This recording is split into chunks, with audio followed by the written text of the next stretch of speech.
The evening promised to be ordinary. At least that's what I thought as Megan and I left the house. She looked stunning. A sleek black dress hugged her figure, and a light smile played on her lips, as if she knew a secret she wasn't going to share with me. Her laughter filled the car, light and melodic, but I felt something underneath that sound, something that made me tense. "You're too serious, Chris," she said, glancing at me quickly as I drove. Her eyes sparkled in the streetlights. "Relax. It's just a party." But it wasn't just a party. I knew that even before we pulled up to her best friend Laura's house. There was something in her tone, in the way she adjusted her hair, in the way her fingers nervously tapped on her phone. It was an almost imperceptible signal, but it caught in my subconscious like a splinter. Laura's house was flooded with light, the warm noise of voices and music reaching us even from the street. I stood on the threshold feeling like an outsider, as if this scene were part of someone else's life, but not mine. Megan slipped inside effortlessly, immediately blending into the crowd. Her laughter became part of the general noise within seconds, like a drop in the ocean. I stayed by the kitchen, clutching a beer bottle like a lifeline. But I didn't drink. My eyes constantly searched for her. It wasn't a conscious decision, more of an instinct. Familiar faces flashed in the room, but none of them held my gaze. I saw Mark, the neighbor, trying to draw me into a conversation about football, but the words were lost in my consciousness. All that mattered was finding her. When I finally saw Megan, everything in me tensed. She was standing by the window leading to the backyard. The lights of the string lights hanging outside outlined her figure. She wasn't alone. A tall man with dark hair leaned in close to her, their faces almost touching. His hand rested casually on the back of her chair, as if he had long been accustomed to being nearby. But it wasn't his hand that made my stomach churn. It was her gaze, that look she used to reserve only for me. I turned away, my heart pounding so loudly it seemed everyone could hear. I told myself it was innocent, a friendly conversation, nothing more. But even then, I knew it was a lie. My mind was already piecing together a puzzle I didn't want to see. Minutes dragged on as I sat in the kitchen, staring at the cold light of the refrigerator. My bottle remained untouched, conversations around me turning into background noise. Finally, I couldn't take it anymore. I stood up as if the decision came by itself and headed to the backyard. The air outside was cool and the scent of freshly cut grass mixed with the smoke from cigarettes. They were there. Megan and that man. His hand now rested on her waist, her face turned too close to his. I saw him say something to her, and she laughed. Not just smiled, but laughed the way she only did in moments we shared together. That laugh was meant for me, but it had been stolen. The world froze for a moment when I heard the sound of my own heart. It was louder than the music, louder than their laughter. And then they disappeared, slipped into the darkness like ghosts, leaving me stunned by the reality. I stood there paralyzed. I couldn't move, couldn't think. Something deep inside me broke in that second when I saw their backs disappearing into the night. Something that couldn't be fixed by explanations or apologies. I went back inside, my steps mechanical. The crowd continued to enjoy themselves, oblivious. But I knew, and I knew that this night would change everything. I drove home in silence. Megan stayed at the party, not even noticing when I left. The car moved through empty streets, but I barely saw the road ahead. My hands gripped the steering wheel so tightly my knuckles turned white. In my head, one scene kept replaying. Her laughter, her gaze, her disappearance with that man. My entire life at that moment felt like a movie playing too fast for me to understand what was happening. When I parked in front of our house, the silence that greeted me was deafening. The darkness of the living room, the smell of familiar walls. It all suddenly felt foreign. I slumped onto the couch, feeling a heaviness in my chest, as if someone had placed a concrete slab on it. I couldn't breathe, couldn't think. On the table stood her half-finished glass of wine. I stared at it as if it were part of a puzzle I couldn't solve. Why? This question burned inside me. Why did she do it? Why didn't I see it earlier? Or maybe I did see it but didn't want to admit it. I grabbed a bottle of whiskey from the bar and poured myself a full glass. The first sips burned my throat, but it was a welcome pain, replacing the one inside me. I drank until I felt the tension ease a bit. But instead of relief, another feeling came: anger. My head was on fire with thoughts. I remembered how she laughed at something he said, how she placed her hand on his shoulder. It wasn't an accident. It wasn't a mistake. It was a choice. Her choice. At some point, I lost track of time. Maybe a few hours had passed. I noticed this only when the headlights illuminated the driveway. Megan had returned. I heard the sound of her steps as she approached the door. She opened it cautiously, as if she knew a storm awaited her on the other side. When she came in, her face was tense. Her makeup was smeared, her eyes red. She saw me immediately. I sat on the couch clutching the glass, not bothering to hide my anger. "Chris," she began, her voice trembling. She closed the door and took a step forward, but I raised my hand, stopping her. "Not now," I said, my voice cold and steady, but I felt the anger boiling inside. "I don't want to hear any apologies, any explanations." Her gaze flicked to the bottle on the table. She realized I had been drinking, but she said nothing. Instead, she took another step. "I need to explain," she whispered. "Really?" I scoffed, standing up from the couch. "You want to explain? Fine, let's start with the basics. Who is he?" Her face paled. She hesitated, as if hoping I would give up. But I wasn't going to let her off that easily. "Ryan," she finally said. Her voice was barely audible, but each word hit me like a blow. "His name is Ryan." Read within me. Hatred for him, for her, for myself for allowing this to happen. "And what?" I asked, my voice icy. "How long has this been going on? How long have you been lying to me, smiling at me, pretending everything was fine?" She licked her lips, her hands trembling. "A few months," she replied. "It's not what you think." I cut her off, sharply setting the glass down on the table. "Don't tell me what I think. I saw how you looked at him. I saw how you laughed at his words, how you held his hand. You can't rewrite this, Megan. You can't make it less real." She started crying. Her shoulders shook as she covered her face with her hands. But her tears meant nothing to me. All I saw was the woman who had betrayed me.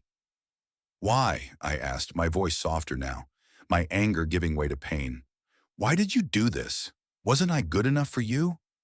She shook her head, crying even harder. "It's not that. You were good. You were too good." Her words hung in the air. They didn't comfort. They only angered me more. "You were my everything," I said, my voice trembling. "And I was apparently nobody to you." She took a step forward, but I stepped back. "Don't touch me, Megan. Just don't." I went to the kitchen, leaving her standing there. Broken, but I felt no satisfaction, only emptiness. The house sank into silence, interrupted only by a faint rustling. Megan went to the bedroom, but I knew she wasn't sleeping. Her light steps echoed through the wooden floor upstairs, as if she was afraid to do anything loudly. But her caution meant nothing. I had already heard and seen more than I wanted.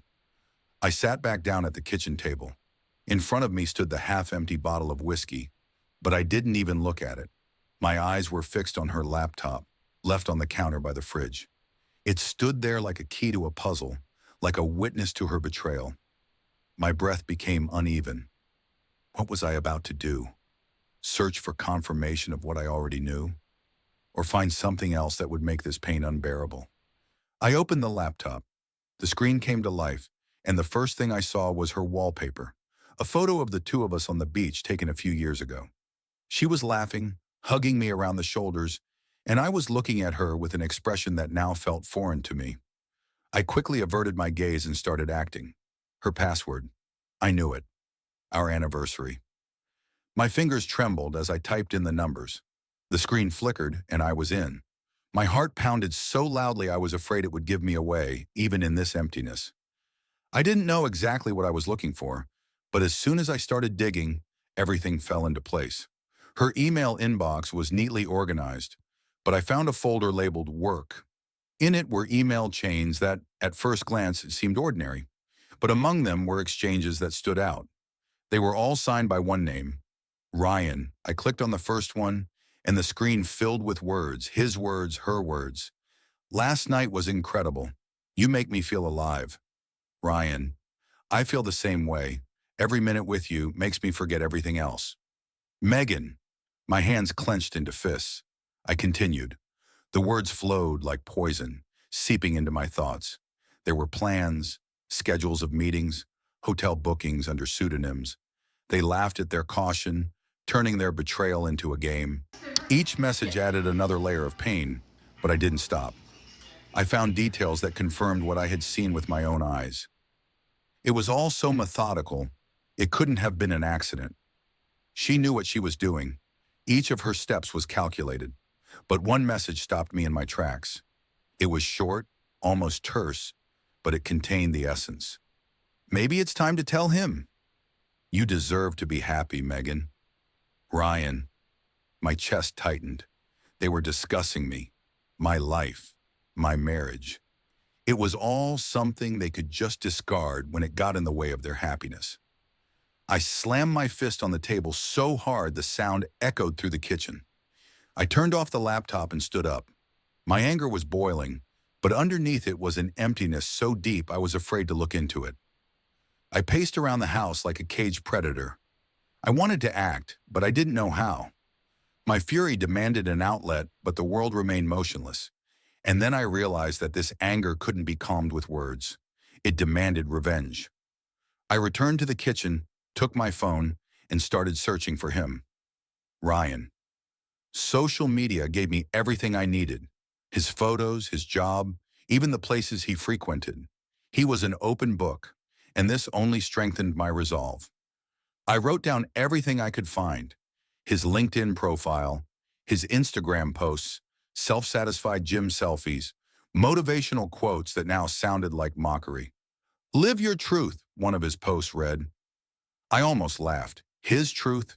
His truth was to ruin someone else's life for his own benefit. My phone vibrated. A message from Megan. Chris, please, let's talk. I know I made a mistake, but you can't just ignore me. I love you. I stared at the screen, feeling the anger rise within me again. Love? That word now sounded hollow. I didn't respond. Instead, I deleted the message and continued searching for ways to make them both regret what they had done. That night, I fell asleep only towards morning, and even then, only briefly. But in that short slumber, I saw only one thing: their faces, her tears, his smile, and my own plan, which was just beginning to take shape. The morning brought a cold calm. I woke up with a clear understanding that it was time to act. The pain and anger that had boiled within me the night before gave way to focus. This was not a chaos of emotions, but a clear plan that I intended to follow. Megan hadn't come downstairs yet. I could hear faint steps upstairs and the creak of her closet as she probably gathered her things for work. It didn't matter. My attention was focused not on her, but on another person. Ryan. I opened the laptop, launching the browser. On the screen appeared yesterday's chain of his social media. Each post, each detail became part of the puzzle. I opened an app for creating anonymous emails and started uploading files. Screenshots of their correspondence, photos of hotel bookings, dates that matched her late meetings. It all came together in a timeline of their relationship, cold and ruthless. I composed 2 emails. The first was intended for the HR department of the company where Ryan worked. Its content was simple: documented cases of violating corporate ethics. The attached files spoke louder than any words. The second email I sent to the general address of their office.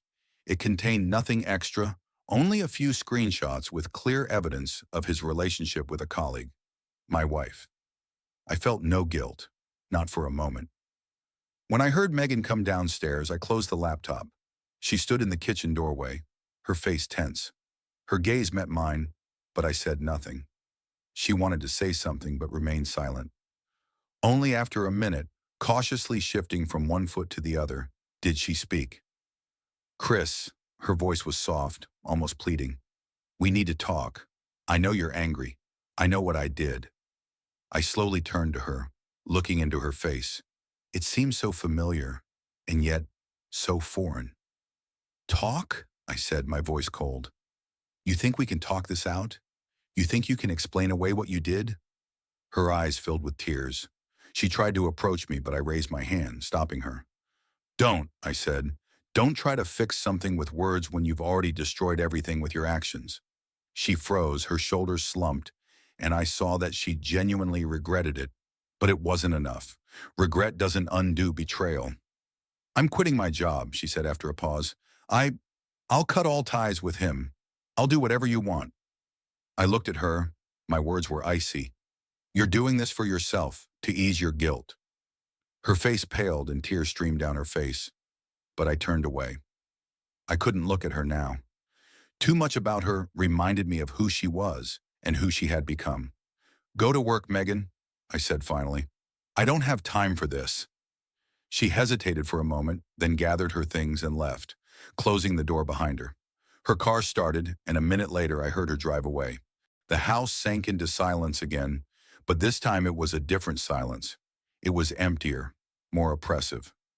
I sat back down at the kitchen table, staring at the half-empty bottle of whiskey, but I didn't see it. My eyes were fixed on her laptop, left on the counter by the fridge. It stood there like a witness to her betrayal, a key to a puzzle I couldn't solve. I knew I had to act. I had to do something to regain control, to make them both pay for what they had done. I grabbed my phone and dialed Laura's number. She answered on the second ring, her voice cautious. "Chris, what are you doing?" she asked. "What I should have done from the start," I replied coldly. "Megan destroyed our marriage. Ryan destroyed my trust. Now they'll face the consequences." "She's in a panic," Laura said. "She thinks you're going to destroy her." "She's right," I said, my voice cold. "But this is just the beginning." Laura fell silent. Her voice was almost a whisper when she spoke again. "I know you're angry, Chris.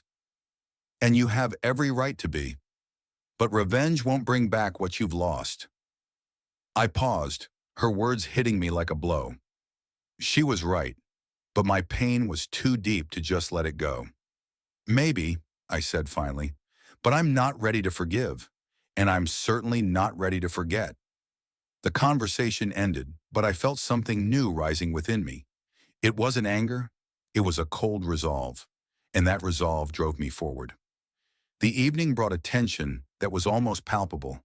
I sat in the kitchen, staring out the dark window, where it seemed nothing existed. Only my reflection looked back at me, foreign and angry. The day had been unusually quiet. No calls from Megan, no messages from Ryan. This silence, this calm before the storm, only intensified my anticipation. When the knock came at the door, I already knew who it was. Megan. I stood up slowly, almost on autopilot, and opened the door. She stood on the threshold, looking worse than ever. Her eyes were red, dark circles under them, betraying sleepless nights. In her hands, she held a folder of documents. "Chris," she said, her voice weak, as if she was apologizing for her very existence. "Can I come in?" I stepped aside silently, letting her in. She walked to the kitchen, and for a moment, we were back where our last conversation had taken place. But the atmosphere had changed. Instead of anger, I felt a cold indifference mixed with a hint of curiosity. What did she want to say? Megan placed the folder on the table and stood before me. "I'm not asking you to forgive me," she began, her voice trembling, but she tried to hold herself together. "I don't deserve it, but I came to tell you the truth. All of it." I said nothing. I just crossed my arms, waiting for her explanations. It started a few months ago," she said, taking a deep breath. "He was just there, listening to me when you were busy, supporting me when I felt you were distant. I know it sounds like an excuse, but I'm not trying to excuse myself. This was my mistake, my choice." Her words hung in the air. I felt their weight, but they didn't reach me. Everything she said sounded like empty noise. "Why do you think this changes anything?" I asked, my voice cold but steady. "You came to make me understand you? To make me believe you did this for some noble reasons?" She looked down, her shoulders slumping. "I came because I want to fix this. I quit my job, I cut all ties with him, and I started therapy. I know I ruined everything, but I'm not ready to give up on us." I looked at the folder she had brought. She noticed my gaze and pushed it towards me. "It's all here, my resignation letter, my notes from the first therapy sessions. I know this might mean nothing to you, but I want you to know I'm doing everything I can." I opened the folder and glanced over the documents. They were real, But instead of relief, I felt only bitterness. You think this will fix everything? I asked, closing the folder. You think quitting your job and a few therapy sessions will make me forget how you ruined our life? She started crying. Tears streamed down her face, but she didn't look away. No, she whispered. I don't think you can forget, but I hope you can give me a chance to show you I've changed. My hands clenched into fists. I wanted to scream, wanted to tell her how deeply she had betrayed me, but instead I just stood up and turned away. I need time, I said finally. Go. Megan froze, as if she couldn't believe her ears. Chris, please. Go, Megan, I repeated. Right now. She slowly picked up the folder and headed for the door, but before she left, she turned to me. I love you, she said, and I always will, even if you can't forgive me. When the door closed behind her, I felt the house sink into a different kind of silence. It was emptier, more oppressive. I sat back down at the table, staring at the empty space before me. Love. That word now sounded like a mockery. Weeks passed. The silence of the house was no longer as deafening as before, but it remained noticeable. Each corner of the space reminded me of what used to be here, a life I no longer recognized. Megan no longer wrote. Laura no longer called. I was alone with this pain that I couldn't squeeze out of myself no matter how hard I tried. I buried myself in work, hoping that projects and deadlines would be my salvation. But every night, returning home, I faced the same question. What next? My anger gradually subsided, leaving only fatigue. Revenge, which had seemed like such an attractive outlet, now lost its luster. Even thoughts of Ryan no longer evoked the fury that had driven me before. All I wanted was peace. On a Friday evening, I sat on the couch holding an old photo. Megan and I looked so happy, so carefree. I almost didn't recognize myself. That was a person who believed in love, in forever, in simple truths. I understood that this person no longer existed. Suddenly, my phone vibrated. I looked at the screen. A message from Laura. Chris, I know you don't want to talk, but Megan is really trying. She's changed. She goes to therapy every week and hasn't seen Ryan. She's fighting for herself and for you. Just think about it. I closed my eyes, feeling the conflict within me. One part screamed that it was over, that I couldn't go back. The other whispered that maybe, just maybe, there was still something to salvage, if not for her, then for myself. The next day, I decided to meet Megan. We agreed to meet in the park where we used to walk our dog. That park was filled with memories now so distant. I arrived early, sitting on the familiar bench and watching children play on the swings. They laughed, their parents standing nearby, watching them. This sight seemed so simple and yet so unattainable. Megan arrived a few minutes later. She looked better than the last time, calmer, more composed, but her eyes were still full of regret. She sat on the other end of the bench, keeping her distance. Thank you for coming, she said, her voice soft but steady. I nodded, not knowing what to say. I decided to let her speak. I know I ruined everything, she began, her voice trembling, but she tried to hold herself together. I know I made you feel betrayed, invisible, unwanted. I'm not trying to excuse myself, but I want you to know that I'm not the same person who did this. I've been working on myself, not just to understand what I did, but why. And I want to tell you, I'm ready to fight for us. I looked at her, studying her face. It seemed sincere, but I had learned to doubt. Why now, Megan? I asked finally. Why do you want to fight for us only after you've ruined everything? She sighed, and I saw her shoulders slump. Because I was blind. I was looking for something I thought I had lost in our relationship. But it was a lie. I understand that now. Everything I was looking for was right there. I just didn't see it. And now, I'm ready to fight for it. Her words hung in the air. They sounded sincere, but I couldn't decide what to do. Megan, I said finally, you broke my trust. This isn't something that can be fixed in a week or a month. This is a process, and I don't know if I'm ready to go through it.